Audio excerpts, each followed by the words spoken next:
നമസ്കാരം മലയാളി വാർത്തയിലേക്ക് സ്വാഗതം. സ്ത്രീകൾക്ക് ഏറ്റവും പ്രാധാന്യം നൽകുന്ന ഒരു സർക്കാരായിട്ട് തങ്ങൾ ഉണ്ടാകുമെന്നുള്ള ഉറപ്പാണ് ഇന്നും പ്രധാനമന്ത്രി നരേന്ദ്രമോദി നൽകുന്നത്. വനിതാ സംവരണ ബില്ല് അതിലുറച്ചു നിൽക്കുന്നു BJP. NDA സർക്കാരിന്റെ നേതൃത്വത്തിൽ സ്ത്രീകൾക്ക് വലിയ അവസരങ്ങൾ, വലിയ ലോകം തന്നെ തുറന്നുവിടും എന്ന് പറയുമ്പോഴും വലിയ പ്രതിഷേധങ്ങൾ നിലനിൽക്കുകയാണ്. ലോക്സഭയിൽ ബില്ല് അവതരിപ്പിക്കുമ്പോഴും വലിയ പ്രതിഷേധങ്ങളാണ് അരങ്ങേറിയത്. അങ്ങനെ അരങ്ങേറിയിട്ടുള്ള ഓരോ പ്രതിഷേധങ്ങൾക്കും മറുപടിയുമായിട്ട് പ്രധാനമന്ത്രി തന്നെ രംഗത്തേക്ക് വരുന്നു. വനിതാ സംവരണ ബില്ലിൽ ലോക്സഭയിൽ ഉയർന്ന ചർച്ചകൾക്ക് കുറിക്കുകൊള്ളുന്ന മറുപടിയുമായിട്ടാണ് പ്രധാനമന്ത്രി രംഗത്തെത്തിയത്. രാജ്യത്തെ ജനസംഖ്യയിൽ പകുതി വരുന്ന സ്ത്രീകളെ ഭരണത്തിന്റെ ഭാഗമാക്കാനുള്ള വലിയ അവസരമാണ് ഇത് എന്നാണ് പ്രധാനമന്ത്രിയുടെ വിശദീകരണം. ഈ അവസരം കളയരുതെന്നും പ്രധാനമന്ത്രി ലോക്സഭയിൽ ആവശ്യപ്പെട്ടു. രാജ്യത്തിന്റെ രാഷ്ട്രീയവും ദിശയും ഇത് മാറ്റിമറിക്കുമെന്നുള്ള ആത്മവിശ്വാസത്തിലാണ് NDA. വനിതാ സംവരണ ബില്ല് കാലഘട്ടത്തിന്റെ ആവശ്യമാണ്.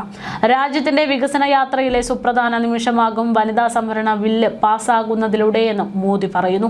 രാഷ്ട്രീയ കാരണങ്ങൾ കൊണ്ടാണ് ബില്ലിനെ പലരും എതിർക്കുന്നത്. സ്ത്രീകൾക്ക് വേണ്ടിയുള്ള ഈ ബില്ലിനെ എതിർക്കുന്നവർക്ക് രാജ്യത്തെ സ്ത്രീകൾ മാപ്പ് നൽകില്ല എന്ന് പ്രധാനമന്ത്രി പറയുന്നു. വനിതാ ബില്ലിനെ എതിർത്തവരെ രാജ്യത്തെ സ്ത്രീകൾ മാപ്പ് നൽകിയിട്ടില്ല എന്നാണ് മോദി പറയുന്നത്. നമ്മൾ ഒരുമിച്ച് നിന്നാൽ അതിലൂടെ ഇതിഹാസം രചിക്കാമെന്നും MP-മാരോട് പ്രധാനമന്ത്രി ചൂണ്ടിക്കാട്ടി. ഇതൊരു പാർട്ടിയുടെ മാത്രം രാഷ്ട്രീയ ലാഭത്തിന് ഇടയാക്കില്ല. ജനാധിപത്യത്തിനും രാജ്യപുരോഗതിക്കും ഇത് സഹായകമാകുമെന്നും മോദി പറയുന്നു. പഞ്ചായത്തിൽ സംവരണം അനുവദിച്ചവർ തന്നെ ലോക്സഭയിൽ ഇത് അനുവദിക്കാത്തത് വിരോധാഭാസമാണ് എന്നും അദ്ദേഹം ചൂണ്ടിക്കാട്ടി. സ്വന്തം സ്ഥാനം പോകുമെന്ന ഭയമാണ് ചിലരെ നയിക്കുന്നത് എന്നും പ്രധാനമന്ത്രി അവകാശപ്പെട്ടു. ഇന്ന് എതിർക്കുന്നവർ ദീർഘകാലം കഴിയുമ്പോൾ അതിന് വില നൽകേണ്ടി വരും. പിന്നാക്ക വിഭാഗത്തിലുള്ള ഞാൻ രാജ്യത്തിന്റെ പ്രധാനമന്ത്രി സ്ഥാനത്ത് എത്തിയത് ഭരണഘടനയുടെ ശക്തി കൊണ്ടാണ്. അതുകൊണ്ട് വനിതകൾക്ക് സംവരണം ലഭിക്കാനായി MP-മാരോട് അപേക്ഷിക്കാനാണ് വന്നത് എന്നും നരേന്ദ്രമോദി പറയുന്നു. ഈ ബില്ലിനെ രാഷ്ട്രീയ തുലാസ് കൊണ്ട് അളക്കരുത് എന്നാണ് പ്രധാനമന്ത്രിയുടെ പ്രധാനപ്പെട്ട ആവശ്യം. അംഗങ്ങളുടെ ഉദ്ദേശശുദ്ധി രാജ്യത്തെ സ്ത്രീകൾ നിരീക്ഷിക്കുന്നുണ്ട്.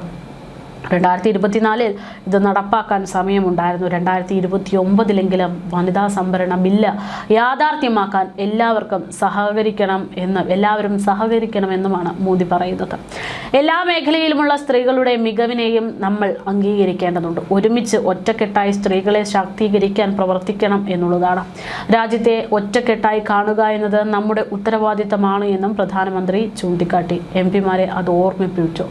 രാജ്യത്തെ വിഘടിത കാഴ്ചപ്പാടോടെ കാണുന്നവർ വനിതാ സംവരണ ബില്ലിൽ കള്ളപ്രചാരണം നടത്തുന്നുണ്ട്. ഈ തീരുമാനം ആർക്കും ദോഷമുണ്ടാകില്ല. ലോക്സഭയിൽ സംസ്ഥാനങ്ങളുടെ അനുപാതം ഇതേ രീതിയിൽ തുടരും എന്നും നരേന്ദ്രമോദി ഉറപ്പു നൽകുന്നു. അതേസമയം പ്രതിപക്ഷത്തിന്റെ കടുത്ത എതിർപ്പുകൾക്കിടയിലും മണ്ഡല പുനർനിർമ്മാണത്തിനുള്ള നിയമനിർമ്മാണത്തിനായി 3 വിവാദ ബില്ലുകളാണ് ഇന്ന് ലോക്സഭയിൽ അവതരിപ്പിക്കപ്പെട്ടിരിക്കുന്നത് എന്നുള്ളതും ശ്രദ്ധേയമാണ്. ഭരണഘടനാ ഭേദഗതി ബില്ല്, മണ്ഡല പുനർനിർണയ ബില്ല്, ഡൽഹി, ജമ്മു കാശ്മീർ, പുതുച്ചേരി കേന്ദ്ര ഭരണ പ്രദേശങ്ങൾക്കായിട്ടുള്ള പ്രത്യേക ബില്ല് എന്നിവയാണ് ഇന്ന് പ്രധാനമായിട്ടും പാർലമെന്റിൽ പ്രത്യേക സമ്മേളനത്തിൽ കേന്ദ്രമന്ത്രി അർജുൻ റാം മെഗ്വാൾ അവതരിപ്പിച്ചിരിക്കുന്ന പ്രധാന ബില്ലുകൾ. ഇവ പാസാക്കാനുള്ള വോട്ടെടുപ്പ് നാളെ വൈകിട്ട് 4 മണിക്ക് നടക്കുമെന്നാണ് സ്പീക്കർ ഓം ബിർള വ്യക്തമാക്കുന്നത്. 3 ദിവസത്തെ പ്രത്യേക സമ്മേളനം ഇന്ന് രാവിലെ തുടങ്ങുകയായിരുന്നു. ബില്ല് അവതരിപ്പിച്ചതിനെതിരെ പ്രതിപക്ഷം എതിർത്തുനിന്നു. 272 സീറ്റുകൾ സ്ത്രീകൾക്കായി സംവരണം ചെയ്യണം എന്നുള്ളതാണ് ഇതിലെ പ്രധാനപ്പെട്ട മറ്റൊരു ബില്ല്. ലോക്സഭാ അംഗബലം 815 ഉയരുന്നുവെന്നും അതിൽ 272 സീറ്റുകൾ സ്ത്രീകൾക്കായി സംവരണം ചെയ്യണമെന്നും കേന്ദ്ര നിയമമന്ത്രി അർജുൻ റാം മെഗ്വാൾ പാർലമെന്റിൽ ആവശ്യപ്പെട്ടു. ഈ കോട്ട നടപ്പാക്കുന്നതിലൂടെ പുരുഷന്മാർക്കോ എന്തെങ്കിലും സംസ്ഥാനത്തിനോ നഷ്ടം സംഭവിക്കില്ല എന്നാണ് അദ്ദേഹവും പറയുന്നത്. സ്ത്രീകളുടെ സംവരണ നിയമം ഭേദഗതി ചെയ്യുന്നതിന് സീറ്റ് പുനർനിർമ്മാണ കമ്മീഷൻ രൂപീകരിക്കുന്നതിനായി അവതരിപ്പിച്ച 3 ബില്ലുകളിൽ ലോക്സഭയിൽ നടത്തിയ പ്രാരംഭ പ്രസംഗത്തിലാണ് 815-ൽ 272 സീറ്റുകൾ സ്ത്രീകൾക്കായി 33% സംവരണം ചെയ്യുന്ന ഫോർമുല കേന്ദ്രം വ്യക്തമാക്കുന്നത്. നിർദ്ദിഷ്ട ബില്ലുകൾ പാസാക്കുന്നതിലൂടെ ലോക്സഭയുടെ നിലവിലത്തെ അംഗബലത്തിൽ 50% വർധന ഉണ്ടാകുമെന്നാണ് കണക്ക്. ലോക്സഭയിലും സംസ്ഥാന നിയമസഭകളിലും വനിതാ ക്വാട്ടയിൽ പട്ടികജാതി പട്ടികവർഗ വിഭാഗങ്ങളിൽ നിന്നുള്ള സ്ത്രീകൾക്കും സംവരണമുണ്ടാകുമെന്നും കേന്ദ്രമന്ത്രി വ്യക്തമാക്കി. ഇതൊരു ചരിത്രപരമായ തീരുമാനമാണ്. ഇത് നടപ്പാക്കുന്നതോടെ സ്ത്രീകളുടെ തുല്യ പങ്കാളിത്തം ഉറപ്പാക്കുമെന്നും മെഗ്വാൾ പറഞ്ഞു. സ്ത്രീകൾക്ക് നിയമനിർമ്മാണ സമിതികളിൽ മതിയായ പങ്കാളിത്തം ലഭിക്കുന്നുണ്ടെന്ന് ഉറപ്പാക്കാനാണ് ഈ ചർച്ച.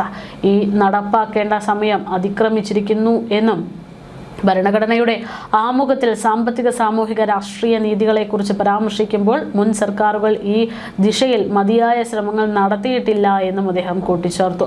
ഭരണഘടനാ ഭേദഗതി ബില്ല്, മണ്ഡല പുനർനിർമ്മാണ ബില്ല്, ഡൽഹി, ജമ്മു കാശ്മീർ, പുതുച്ചേരി കേന്ദ്രഭരണ പ്രദേശങ്ങൾക്കായിട്ടുള്ള പ്രത്യേക ബില്ല് എന്നീ 3 ബില്ലുകളായാണ് മണ്ഡല പുനർനിർണയത്തിനുള്ള നിയമനിർമ്മാണ സർക്കാർ നടപ്പിലാക്കാൻ ഉദ്ദേശിക്കുന്നത്. സംസ്ഥാനങ്ങളിലെയും കേന്ദ്ര ഭരണ പ്രദേശങ്ങളിലെയും നിയമസഭാ സീറ്റുകളുടെ പുനർനിർമ്മാണവും മണ്ഡലങ്ങളുടെ അതിർത്തി നിർണയവും ബന്ധപ്പെട്ട കാര്യങ്ങൾക്കുമുള്ളതാണ് മണ്ഡല പുനർനിർണയ ബില്ല് 2026 എന്ന് ബില്ലിന്റെ ആമുഖത്തിലുമുണ്ട്.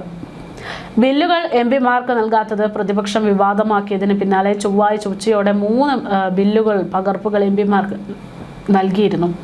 കേന്ദ്ര സർക്കാർ നിയോഗിക്കുന്ന മണ്ഡല പുനർനിർണയ കമ്മീഷൻ 2011 സെൻസസ് ആധാരമാക്കിയാണ് മണ്ഡലങ്ങളുടെ വലിപ്പവും അതിർത്തിയെ പുനഃക്രമീകരിക്കുന്നത്. ഇതിനായി 2026 സെൻസസ് അടിസ്ഥാനമാക്കി മണ്ഡല പുനർനിർണയം നടത്തി വരുന്ന വനിതാ സംവരണം നടപ്പാക്കുമെന്ന് 2023 നിയമ ഭേദഗതി തിരുത്തി 2011 സെൻസസ് ആധാരമാക്കി മണ്ഡല പുനർനിർണയം നടത്തുന്നതിനുള്ള ഭേദഗതി ബില്ലിലുണ്ട്. ഭരണഘടനയുടെ 81-ാം അനുച്ഛേദം ഭേദഗതി ചെയ്യുന്നതിനാലാണ് ഭരണഘടനാ ഭേദഗതി ബില്ല്. പ്രതിപക്ഷം എതിർത്താൽ ഭരണഘടനാ ഭേദഗതി ബില്ല് പാസ്സാകില്ല എന്നതും ശ്രദ്ധേയം. എന്തായാലും ഇത്തരത്തിൽ സ്ത്രീ സംരക്ഷണവുമായി ബന്ധപ്പെട്ടുള്ള ആവശ്യങ്ങൾ മുന്നോട്ട് വയ്ക്കുക തന്നെയാണ് NDA എന്നുള്ളതാണ് ശ്രദ്ധേയം. എന്തായാലും ഇനി എന്താകും നടപടി എന്നതൊക്കെ കാത്തിരുന്ന് കാണണം.